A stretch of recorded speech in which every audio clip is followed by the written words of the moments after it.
All right, guys, good morning. As you know, we have a beautiful day ahead today. We've been chatting about it this morning. It is going to be hot, and we could get some afternoon thunderstorm activity. So keep watch for information coming from Roger Hill and from CAX and PTZ and all of that for some potential storm activity this afternoon in the way of some gusty winds, some hail, thunderstorms, mainly across the Northeast Kingdom, they're saying, and the Champlain Valley. So be careful if you're going to be out today running around, doing anything, enjoying the summer-like weather. As you know, Washington County Mental Health is a presenting sponsor and has been here for a very long time of Aired Out. And without further ado, we want to bring on our outgoing CEO, Mary Moulton, and our incoming CEO, Beth Sightler. Good afternoon. Good morning. Good morning. It is morning. Good morning. Good morning. It is just a few after 11 o'clock. Beth, it is it's an absolute pleasure to meet you, finally. Likewise. Thanks for having us. Yeah, we've obviously been hearing about you quite a bit. Read something somewhere, I don't know where, about you. And Heather Slayton is a big fan, and of course has been just on top of the world and thrilled. That's very nice that you're going to be grabbing the baton here from Mary Moulton, who has been in the driver's seat for 32 years. It's incredible, isn't it? It's a long time, Mary. Yeah, it is a long time, and I haven't been the CEO for that long. I've been the CEO for the past 12 years, but before that, worked for Washington County. All right. In emergency services. Wow. What I wanted to ask you, how did you get started in all of this, Mary? This is quite a story.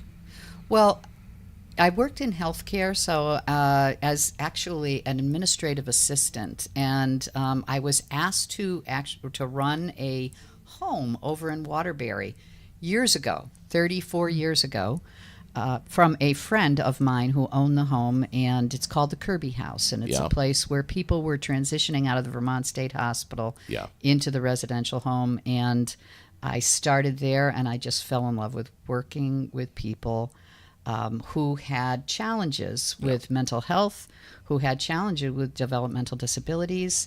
And we actually had, at that time, 42 people who lived in this big house.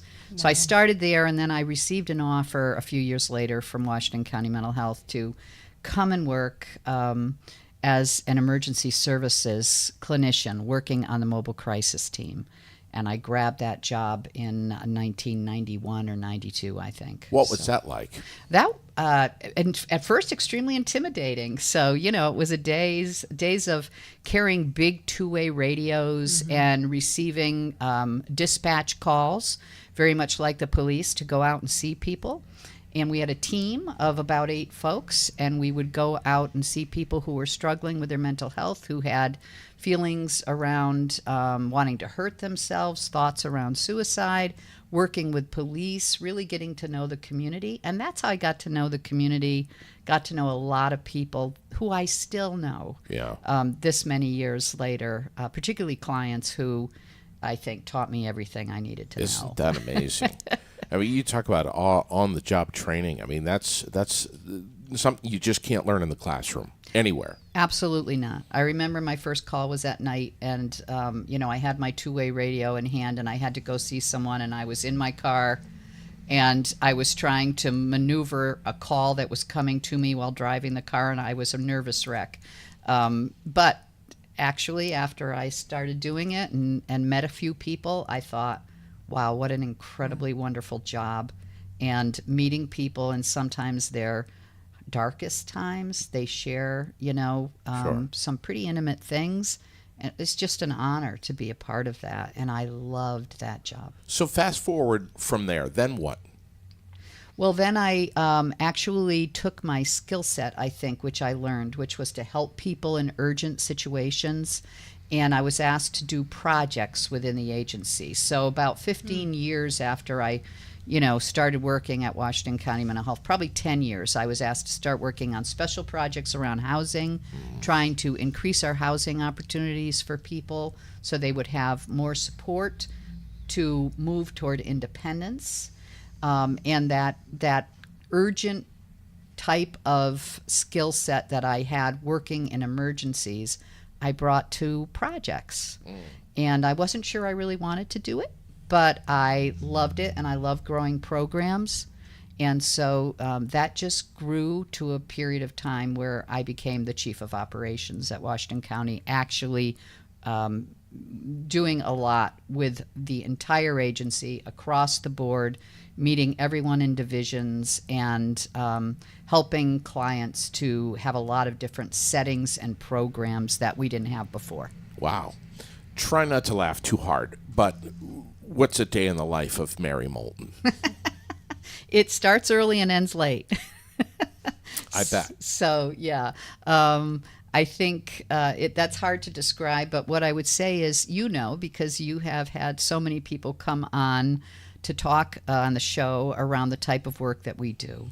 So, starting with a call perhaps like this morning with my intensive care services director about bringing people together to talk around how to help more with people who are experiencing homelessness and how to set that up. And then maybe talking later with my medical director at the agency because we have a particular case that might be challenging. And then, moving on to talking with a big group of staff like Beth and I did this morning. We talked with a large group of staff around our benefit structure and our salary structure, and we actually have a committee that does that. Maybe talking to a community provider. We met, for example, just a couple days ago with Rick DeAngelis from the Good Samaritan Haven. Great guy. And wanting to introduce Beth to the good work that's being done by the Good Sam in establishing shelter and what we do in collaboration with that organization. So it rolls, JD. It rolls right through until sometimes 11 o'clock at night when I finish my emails. You start your emails at 11 o'clock at night. She starts. Starts them. Wow. I mean, here's the thing. You have to have a real solid staff in place of folks that are very good at what they do, and you have to rely on them and basically just trust them that they're going to echo your ideas and your vision of just getting it done.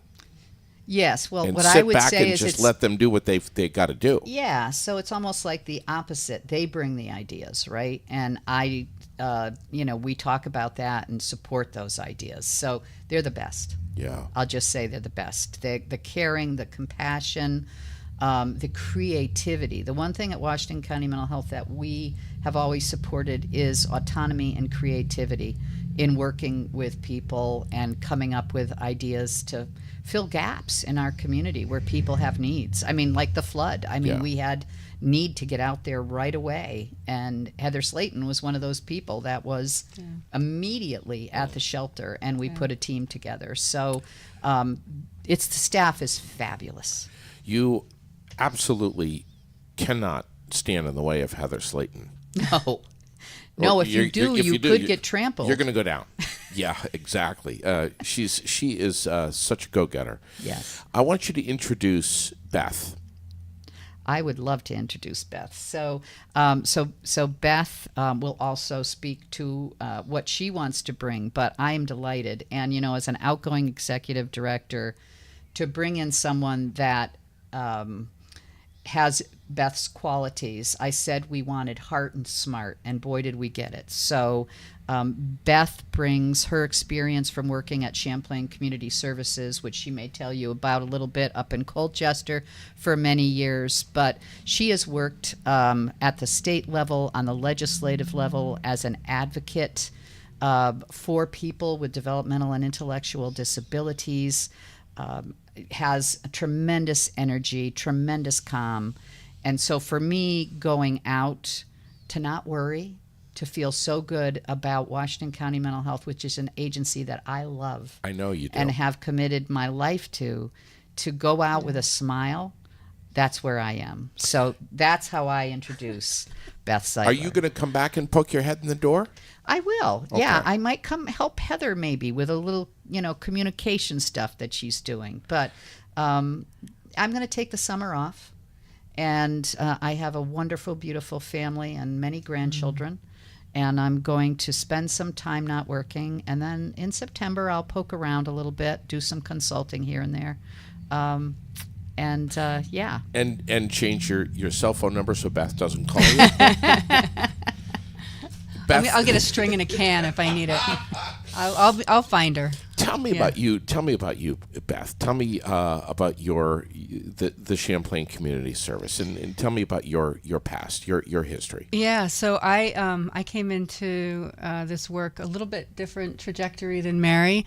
I was studying studio art and working in the trades as a wooden boat restorer, which is the pretty unnatural way of finding your way into developmental services unless you work with people in developmental services and you realize that's how a lot of us get there.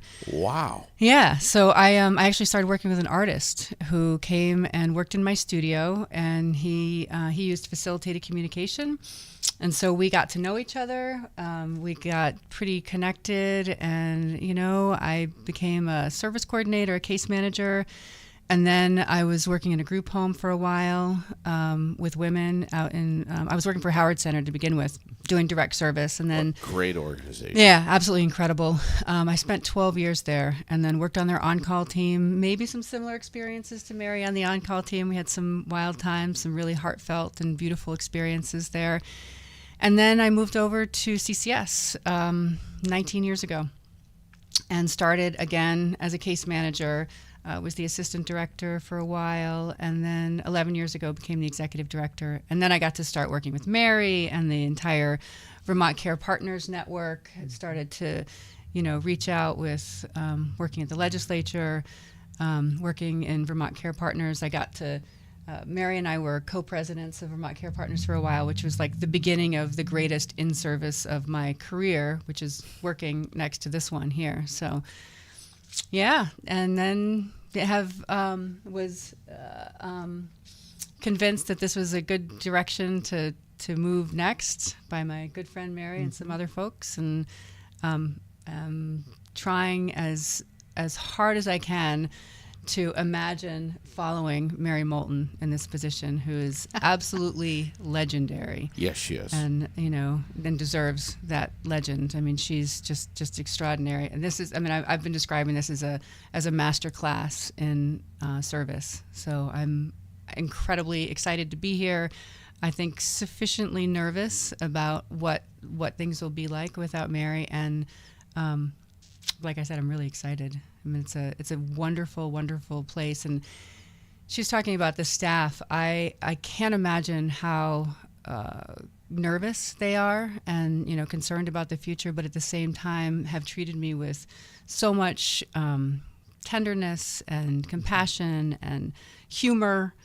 We're finding our way. So you had said something about Mary passing the baton. We're sort of carrying the baton together for a little while, for a couple of months.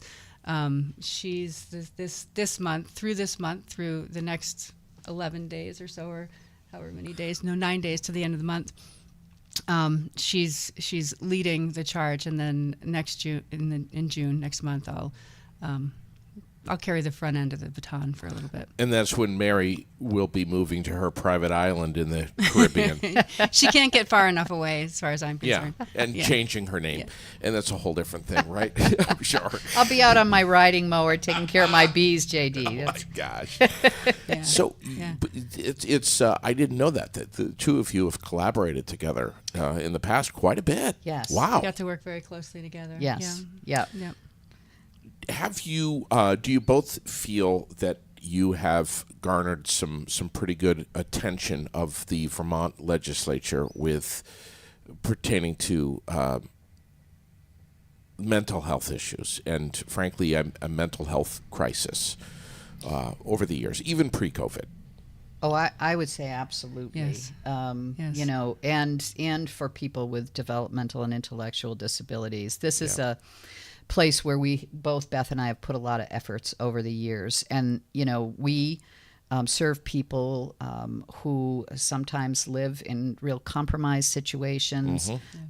Certainly a large population of people we serve have Medicaid for their insurance, and we have to go to the legislature to get increases in those rates so that we can actually pay our staff more, and that we can continue to provide the care to all the people coming through our doors. So we have made significant progress. And over the last couple of years, just recently. Particularly, Finally, I would say the last 5-6 years or so, and the legislature has been our champions. We owe a great deal to the legislative body because the budget that's put forth doesn't always have us in it as far as an increase, and the legislature picks up the baton, so to speak, and carries it through so that we get an increase in Medicaid, and they have to put that into the budget to add it on. So they've done that over the past several years. They've heard our advocacy. They see in their own communities the needs. I think they are really representative of their people in their communities throughout the state to say, wow, this is a need. And these agencies hold so much water around anything that occurs within our communities or within individual lives where people need help, and they need to come through a door. And if they can't find help anywhere else, they come through our door. In our case, because our services are so good, they choose us over other services. Right. So, that's the legislature's been outstanding. and even the incoming legislators in the last, there's been, as you know, the last biennium, there's significant turnover, and the curiosity that they come into the work with has been really exciting to see, that they really want to know how they can help us, not just with money, but with services and with support. And then several of the legislators are working on community boards as well, which, allows them, some of our boards have legislators on them, which allows them that sort of closer insight into really what's happening, because I think if you just see one part of what we're doing, it's hard to comprehend the breadth of the services that are provided by designated agencies. Yeah. So it's helpful when they can kind of get in there. And there's been, at the end of the session, so House Human Services was inviting designated agencies to come in and really give them enough time to present about the array of services, which was excellent to demonstrate that curiosity, and then for our staff to be able to present the work they're doing. They should be curious. I mean, look what's happened in the last 4 years with mental health around the world. And that's such a broad, when you say mental health, my gosh, I mean, it's such a broad stroke. There's so many different facets of it. And, one of the things that Heather and I discuss all the time is that folks that really didn't have any mental health challenges, all walks of life we're talking about, are dealing with various forms of mental health. I mean, just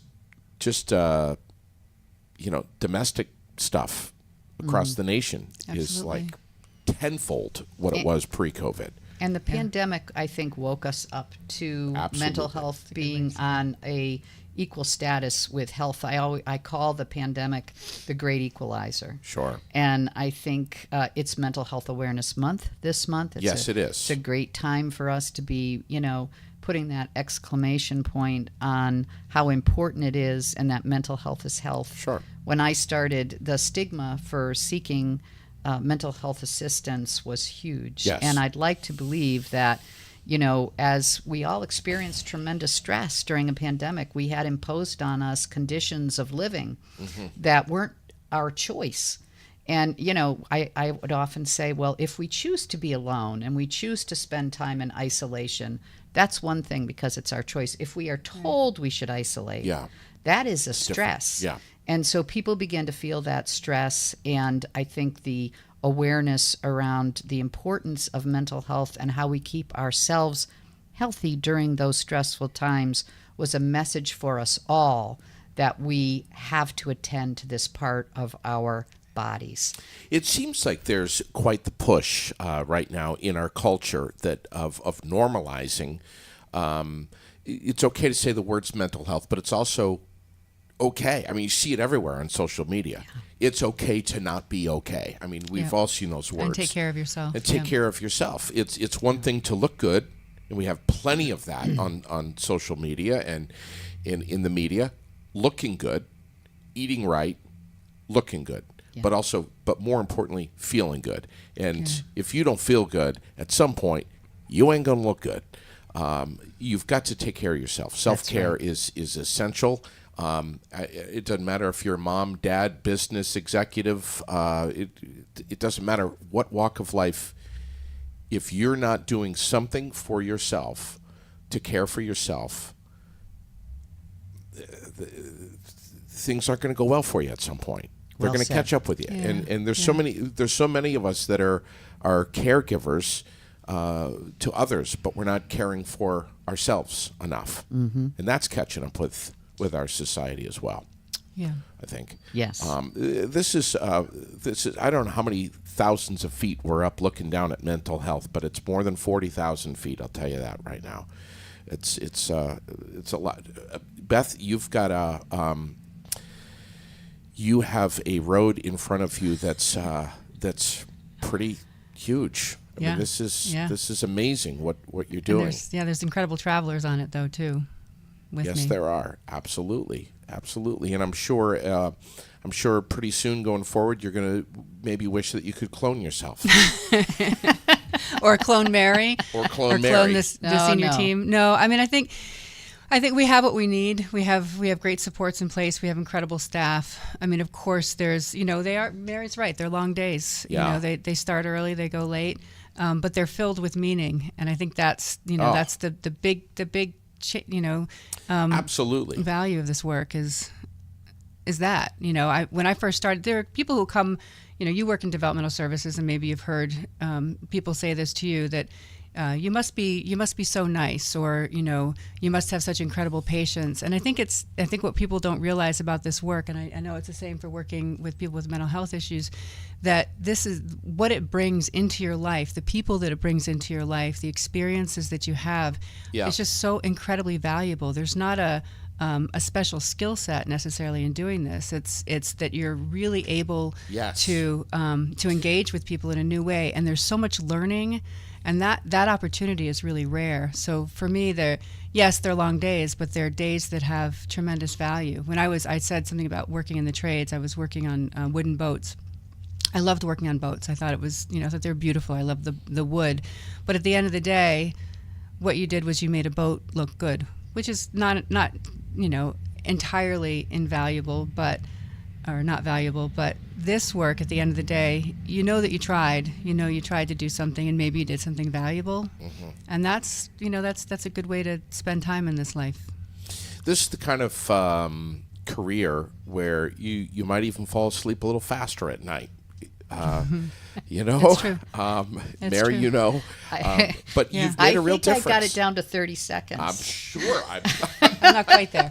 I'm not surprised. Yeah. But Washington County Mental Health has been serving a large number of Vermonters for the last, 60 years. 60 plus years. That's right. And we're talking about upwards of around 10,000 Vermonters. Lives that we touch through the year. Yeah. Yes. Wow. Directly and indirectly. Yes, directly and indirectly. Yes. Amazing. Yeah. Which is good. And, we struggle, as do so many businesses, with getting staff. But, we have, as plenty of openings left for direct service staff and other positions, and really encourage people to think about coming into this particular career, because it's so, as Beth was just articulating, so rewarding. And we have needs. Right. We have more people probably we could serve.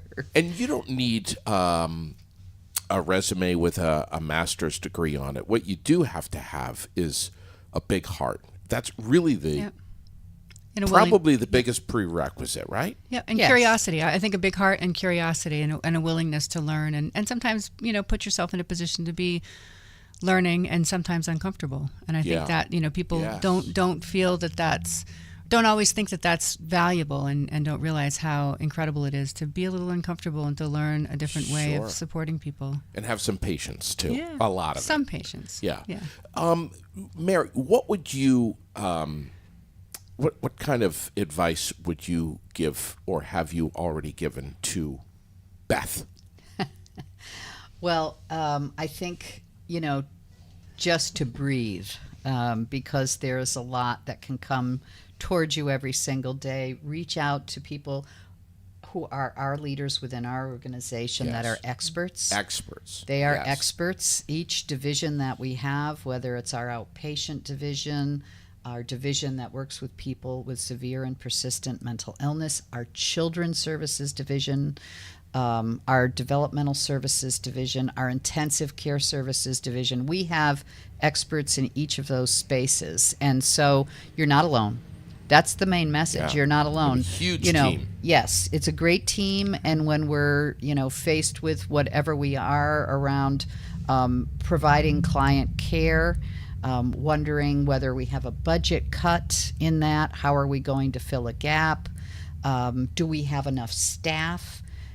Tap into that team and brainstorm, because we have really smart people. And I think I always say my greatest skill is in hiring people who are smarter than me.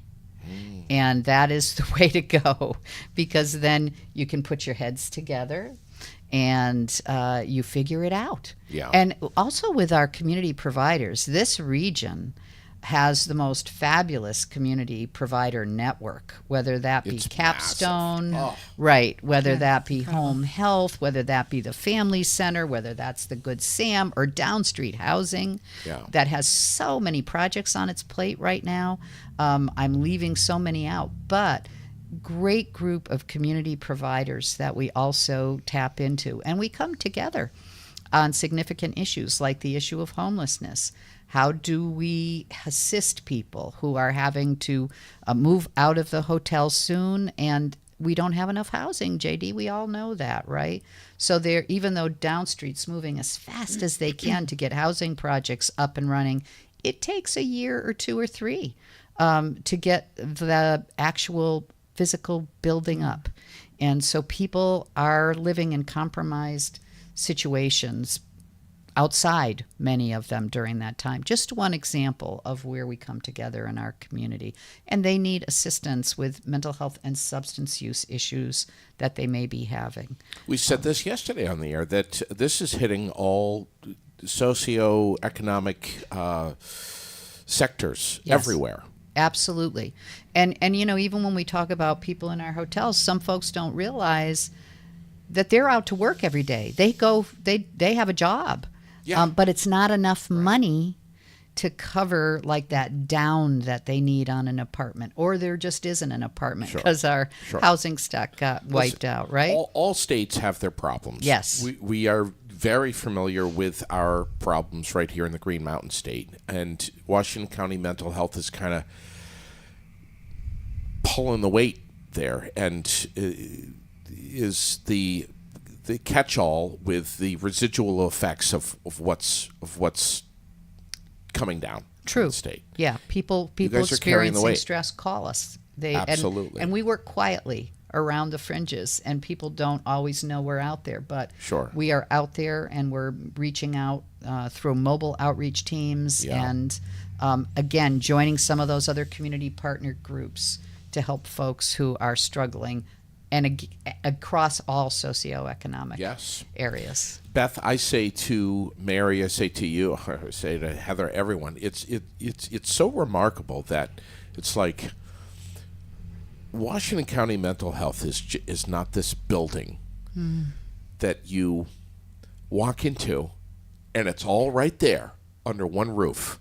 Man, there are so many different buildings in different ways that Washington County Mental Health exists, and a lot of the case, it's not a building. It's just people that are employed who go out and make a difference in folks' lives. Correct.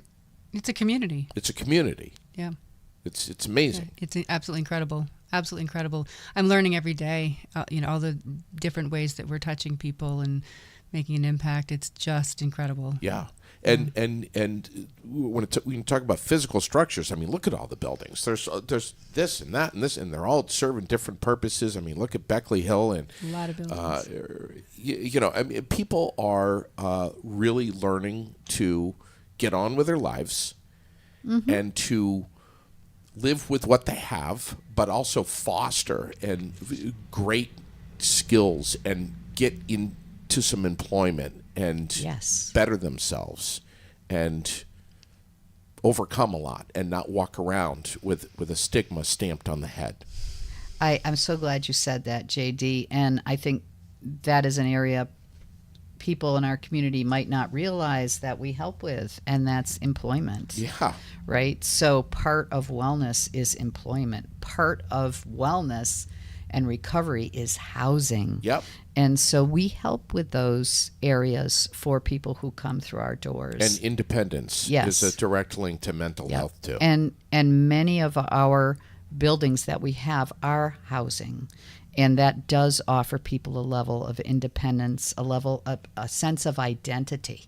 Yeah. And when we have a sense of identity, we feel better about ourselves, and it helps us to take those next step in our lives. If we put ourselves down or we're constantly put down, it's very difficult to move that forward. So what we do is help people to find that sense of self, to set goals, and to take steps toward recovery, whether it's a mental illness, whether it is a substance use issue, whether they're looking or striving for more independence within their lives, having a developmental or intellectual disability.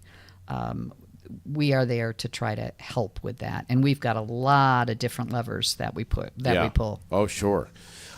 Beth, you're going to, if you have the time to tune in and regularly see what we're doing here on Aired Out, you're going to hear me talking about the Imagination Station and the Snoozlin Room quite a bit, because I absolutely love what's happening over on Summer Street and has been for a long time now.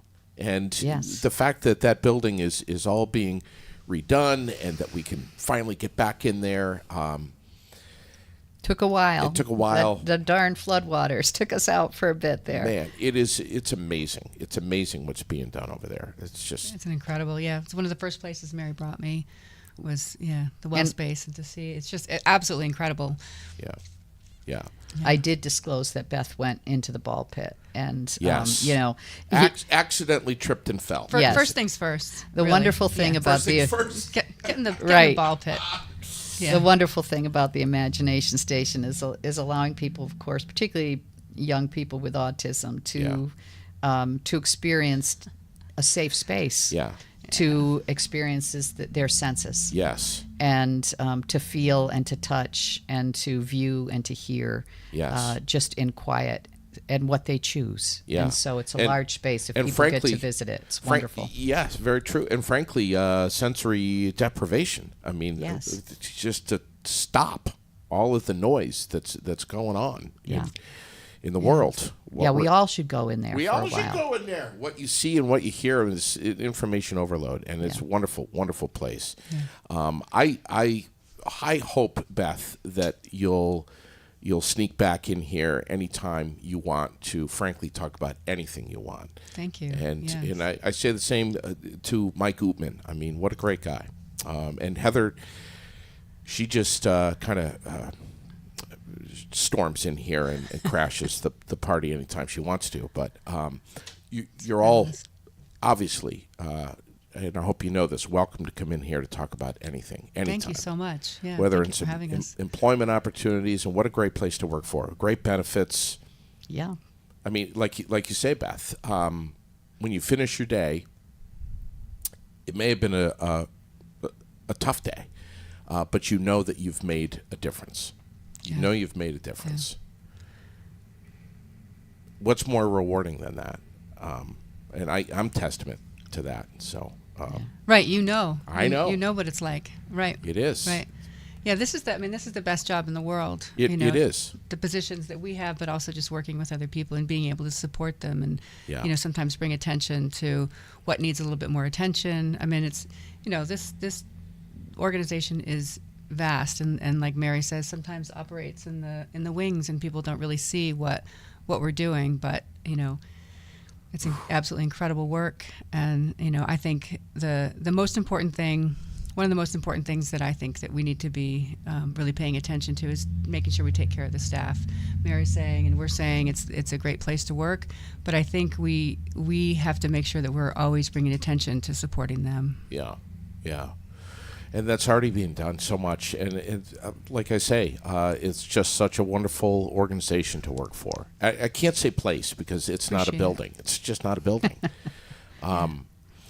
Any closing thoughts here other than a gargantuan congratulations to you, Beth. Thank you. And Thank huge you. welcome. Thank you. I've been, everyone's been incredibly welcoming, and I appreciate that. I think, it's going to be, I know for me personally, I have a lot to learn. There's content, there's locations, there's, positions and people and things like that. I'm going to try to get out and meet as many people as possible. I'm coming from a pretty small organization where I knew everybody. I knew their family. I knew their dog. So, I think there's a lot to learn here. Well, the big thing is that those introductions and getting out. And then, I want to work on wellness. I want to work on making sure our staff are okay and that they're healthy and getting what they need. Part of that is salary. Part of that is support from us and continue the good communication they've had from Mary and the rest of the team. We'll take it from there. We love Wellness Wednesday so much. We talk about it all the time. It's incredible. It's just great for staff, great for the community, great for everyone. Mary, when are you officially leaving? Leaving.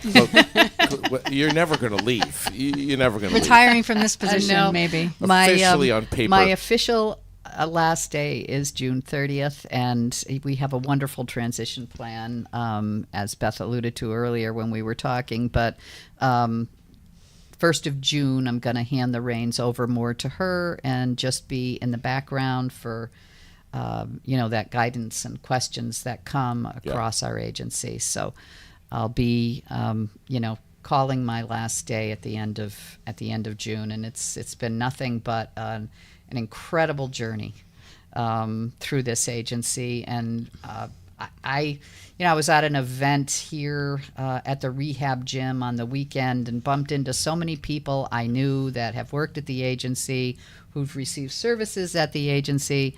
I think our most important thing that we know is we're not perfect, and yet we strive to be better. And that hearing from people and hearing their voices is the most important thing. So being able to step into a community event, and have people say hi and, hey, my son is doing really well now. And, wherever I go with Heather when we would, do Heritage Days here in Barrie, we have so many people stop by. I'm always so moved by folks that stop to say that it's made a difference for them. And sometimes people will say it didn't work, and that's good. And we want to hear that. Yeah. What do we do as we go forward? Always to be making the right moves to accept changes that we have in the world, to accept people that come our way, to be open door always. What do we need to do to continue to do that and do it well? And that's what I know Washington County Mental Health is going to do to continue to make the difference in our community. So it's felt great over the last number of years, and it feels right. When it's time to go. I was never one of those people that wanted to stay on the bench too long, where people are saying, "Oh my gosh, when's she going to go?" Yeah. Nobody has said that. You want to go? I don't think so. No, but but you know when it's time. Hopefully, you know when it's time. And for me, it's definitely time. And it's been, as I said, a total honor working for this organization. And I feel nothing but gratitude. Huh. just want to say it's impossible to overstate the impact this woman has had on the community and the state. Understatement. Really, and Yeah. it's. I see this every day, and it's been absolutely incredible to see people and to see her impact. And I thank can't you. imagine what it's going to be like for the community. And the other part of it is Mary doesn't owe us a minute. She has given everything she possibly can in the last 32 years, and we have nothing but gratitude. Everyone I know is just grateful that they got an opportunity to be around her and to be impacted by her incredible life and love for this community. So it's bittersweet. Not having her down here, I think it's going to be not in this work. It's going to be really difficult. But there's so much gratitude and appreciation for what she's done for everyone. That how can you not be happy? Yeah. That she gets a little time for, Sure. time with her littles and her family and her lawn and her bees and Yeah. The rest of the world deserves a little bit of Mary too. Yes. Oh, yes. thank you. Very wow. Well said. And I got to tell you, Mary, this lady is dialed in right here. Yeah. She's dialed in. She's absolutely dialed She's in. ready for this. She is. And She's- we're excited. Yeah. We're Yeah, excited. so am I. It's absolutely right. Beth, please come back. Thank you. Yes, Now- I absolutely will. Now Thank you. that you've done this, we would just love to chat with you more. Yes, Plain and simple. certainly will. Thank you. And congratulations, our new CEO of Washington County Mental Health, Beth Sightler.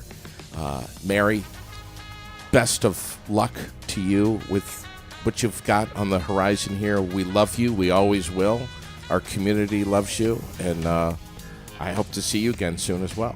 Thank you, JD. Thank you. Thanks to the community. Over and out, as they say. Yeah. Thank you, ladies. Thanks for coming in here Thanks today. for having Take us. care.